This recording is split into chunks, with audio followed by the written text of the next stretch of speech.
મિત્રો, જય શ્રી કૃષ્ણ, જય માતાજી, ગુડ મોર્નિંગ. અને હાલો આપણે જો માંડવી ઉપરનું માંડવીના સી ગણસ કરી દીધા, માંડવી ઉપરનું મુહૂર્ત કરી દીધું. હવે આમાં હે ને રાપ નકર ટ્રેક્ટર નકર બધે કંઈ હાલે એમ છે નહીં, એટલે આપણે હે ને હાથેથી ખેંચીને ઉપાડવી પડે એમ છે.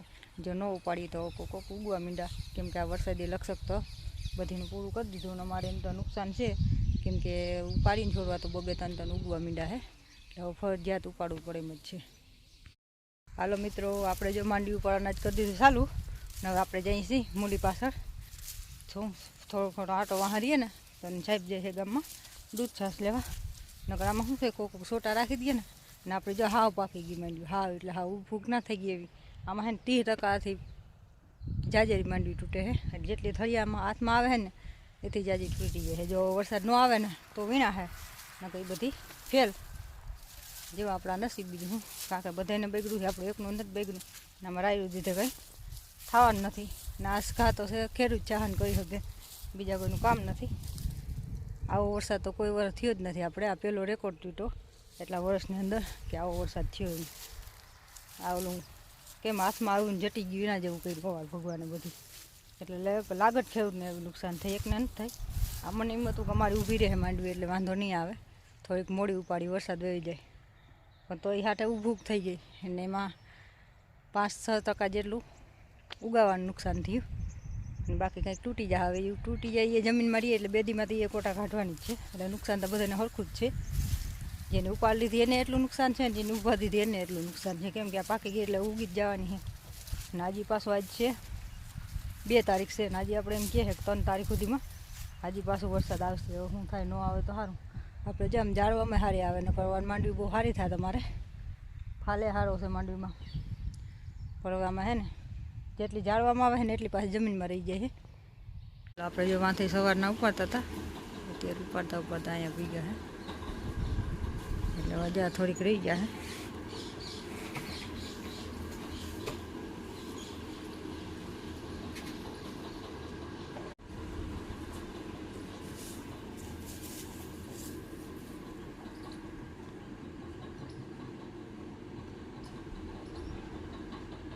સાંજ પડી ગઈ, મૂલી વી ગયા, અને આપણે છે ને જાવ રીતના પાથરા છે ને જામ 2 વટવા ચાલુ કરી દીધા, એટલે આપણે વસે વીણાઈ જાય.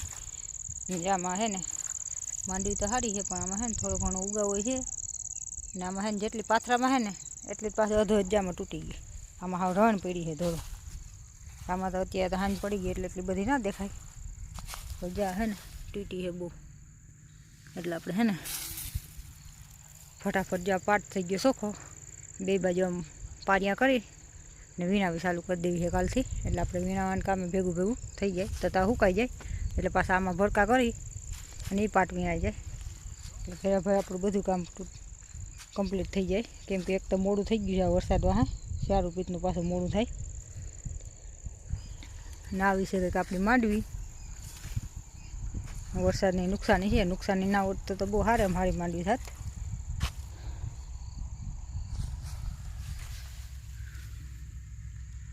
જો એટલી હાથમાં આવે છે ને અડધી તૂટી જાય છે, ને અડધી આ પાથરામાં આવે છે.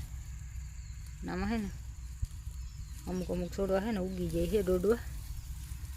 આવો છે કે આપણી માંડવીનો હાલ.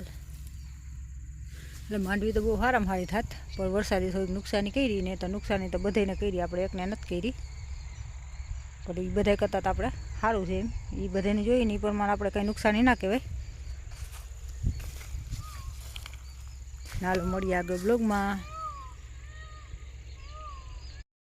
હાલો મિત્રો, જય શ્રી કૃષ્ણ, જય માતાજી. ને આપણે આવ્યા હતા જો ખેતરમાં આટો મારવા, એટલે આપણે માંડવીનું કામ આજે ઉપાડવાનું થઈ ગયું કમ્પ્લીટ. ને હવે આપણે જે કરવાનું છે કાલથી વીણવાનું કામ ચાલુ. કેમ કે જો આમાં છે ને ગારાવાળામાં થોડોક 50% ઉગાવો દેખાય, પણ એટલી બધી વાંધો નથી. ને માથે છે ને બહુ ખરી છે ને એ આપણે વીણાવી કરી દઈએ ચાલુ કાલથી.